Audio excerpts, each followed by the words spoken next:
नागपुरातील गिट्टी खदान पोलीस ठाण्याच्या हद्दीतील हजारी पहाड गायकवाड लेआउट येथे 31 जुलै 2026च्या रात्रीच्या सुमारास बंद घर फोडून अज्ञात चोरट्यांनी घरफोडी केली होती। घरमालकाला 1 ऑगस्ट 2026 रोजी दुपारी या चोरीबाबत माहिती मिळताच त्यांनी तातडीने पोलिसात तक्रार नोंदवली। घटनेचे गांभीर्य ओळखून गिट्टी खदान पोलिसांनी घटनास्थळी पोहोचून बारकाईने पाहणी केली आणि परिसरातील सीसीटीव्ही फुटेजची तपासणी करत तांत्रिक तपासाला गती दिली। तांत्रिक विश्लेषणाच्या आधारे शोध घेत असताना संशयित आरोपी अंबाझरी पोलीस ठाण्याच्या हद्दीत संशयास्पदरित्या फिरत असल्याची गुप्त माहिती पोलिसांना मिळाली। माहिती मिळताच गिट्टी खदान पोलिसांच्या डीबी पथकाने अंबाझरी परिसरात वेगाने सापळा रचून संशयित सागर वर्मा याला ताब्यात घेतलंय। पोलिसी खाक्या दाखवताच आरोपी सागर वर्माने हजारी पहाड येथील घरफोडीची कबुली दिली। या गुन्ह्यात त्याच्यासोबत एका विधी संघर्षित बालकाचाही सहभाग असल्याचं तपासात समोर आले आहे। विशेष म्हणजे या चोरीसाठी आरोपींनी वापरलेली दुचाकी ही पाचपावली पोलीस ठाण्याच्या हद्दीतून चोरलेली होती। पोलिसांनी आरोपींकडून चोरीचा मुद्देमाल आणि गुन्ह्यात वापरलेली दुचाकी असा एकूण 3,48,000 रुपयांचा ऐवज जप्त केला आहे। आरोपींनी शहरातील इतर भागातही अशाच प्रकारचे गुन्हे केले असण्याची दाट शक्यता असून गिट्टी खदान पोलीस या प्रकरणी पुढील सखोल तपास करत आहे।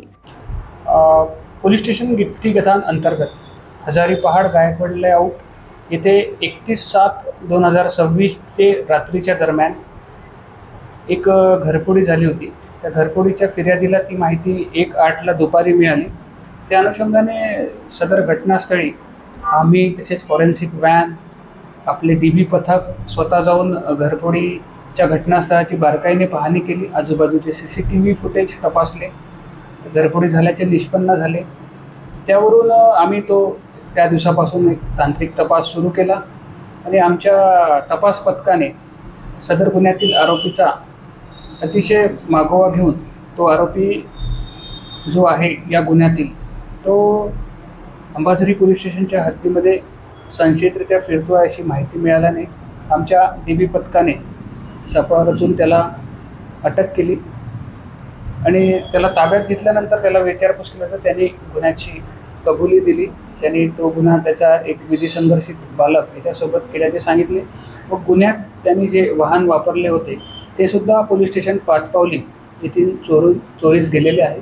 सदर घरफोडीमध्ये 3,48,000 रुपयाचा चांदी सोन्याचे दागिने असा मुद्देमाल चोरीस गेला होता। तो संपूर्ण मुद्देमाल त्याच्याकडून हस्तगत करण्यात आला आहे। इतर गुन्हेही त्यांनी केले असल्याची शक्यता आहे। त्याबाबत सुद्धा आमचा तपास सुरू आहे आणि सदरचा आरोपी हा सागर वर्मा असून तो कळमना येथे राहतो।